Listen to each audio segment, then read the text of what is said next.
El verdadero rostro de Dios continúa ahora manifestándose en la Eucaristía, que es el viático para aquellos que caminando por el desierto buscamos una tierra de libertad, el cielo, la gloria.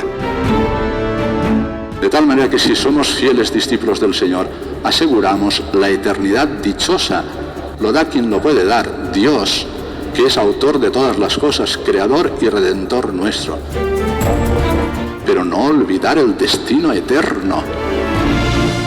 Y si no, ¿quiénes somos? Y si no, ¿qué es la vida? Y si no, ¿qué hacemos aquí? Son palabras de Jesús. Tened valor, ánimo, yo he vencido el mundo. Creados para el cielo, con Monseñor Juan Antonio Reig Pla, obispo emérito de Alcalá de Henares.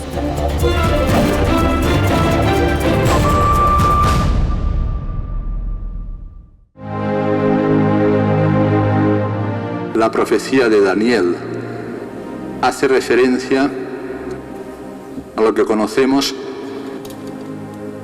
como gesta de los 3 niños, Ananías, Azarías y Misael, que no queriendo obedecer la orden de Nabucodonosor, son llevados al fuego, metidos en el fuego y aumentando la capacidad del fuego mismo.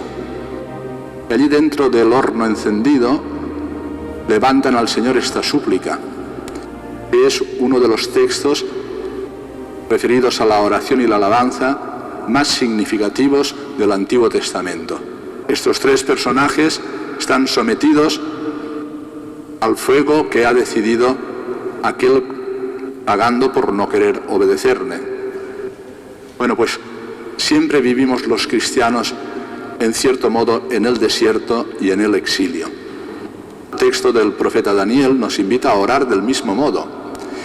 La oración de estos niños o de estos personajes es la prehistoria de la Eucaristía. ¿Qué podemos hacer en tierra extraña? Si no tenemos templo, si no tenemos príncipes, si no tenemos sacerdotes, si no podemos ofrecer holocaustos, ¿qué podemos presentar ante el Señor? Y entra, diríamos, dentro de lo que es el camino orante de la antigua alianza, la oración del corazón. Acepta, Señor, nuestro corazón y que esta sea nuestra ofrenda. Acepta un corazón contrito y humillado, diremos con el salmista y con los textos también del Antiguo Testamento. No ya la ofrenda de animales en el templo como un holocausto de expiación, sino nuestro corazón. Es lo que recriminaba Jesús a los fariseos, a los escribas que conocían perfectamente la ley, pero no le daban al Señor el corazón.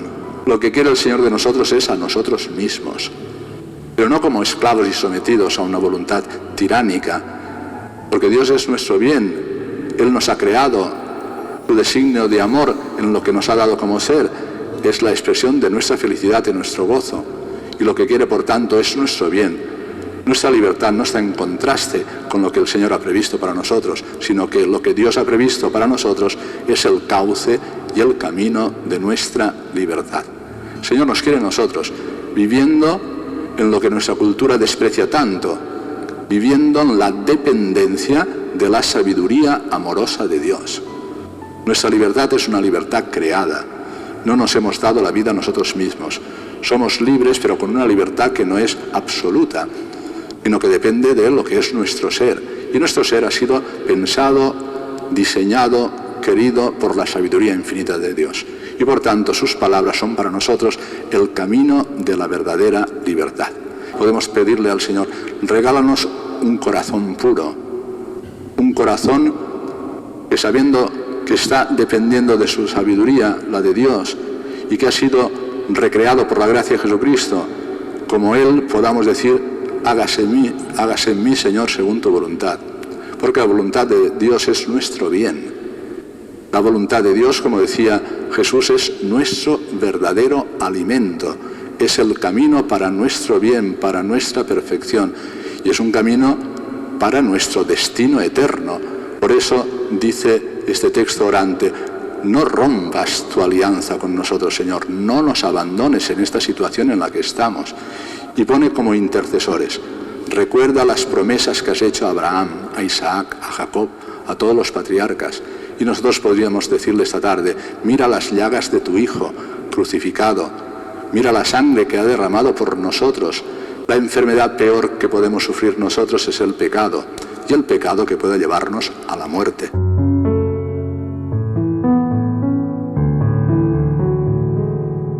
Es un tiempo propicio para entrar en la intimidad de nosotros mismos, para conocer delante de Dios nuestro corazón y suplicarle que nos perdone nuestros pecados, porque son ingratitud.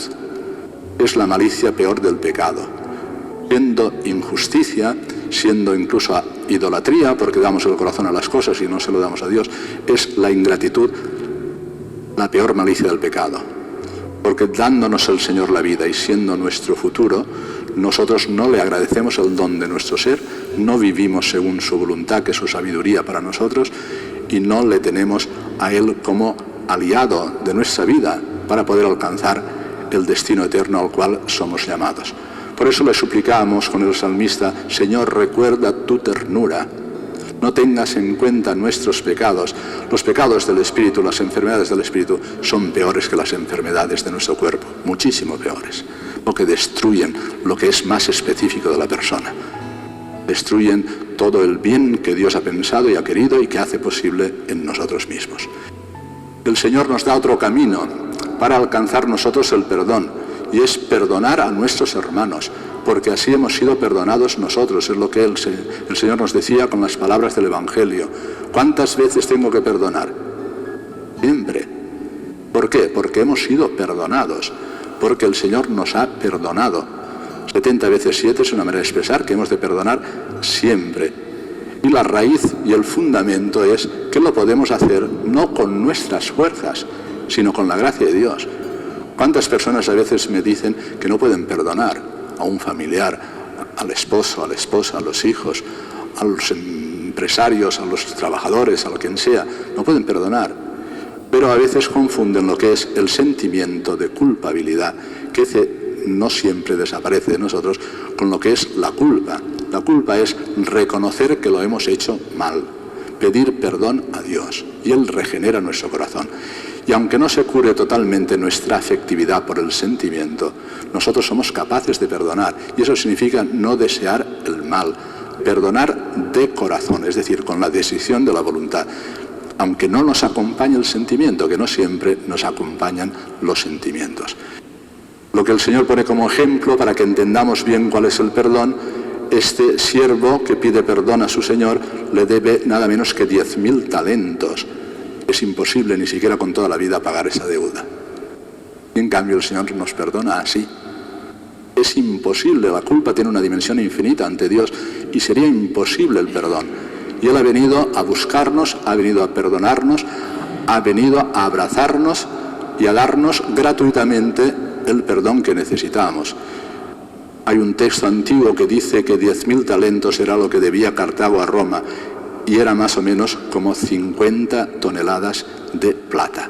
Es decir, que ni siquiera con toda la vida pudiéramos nosotros pagar a este Señor del cual somos siervos. Y eso significa la ternura grande que tiene el Señor con nosotros. Cambio este otro, que al salir del perdón, pues no quiere perdonar a su hermano, le debía simplemente 100 denarios.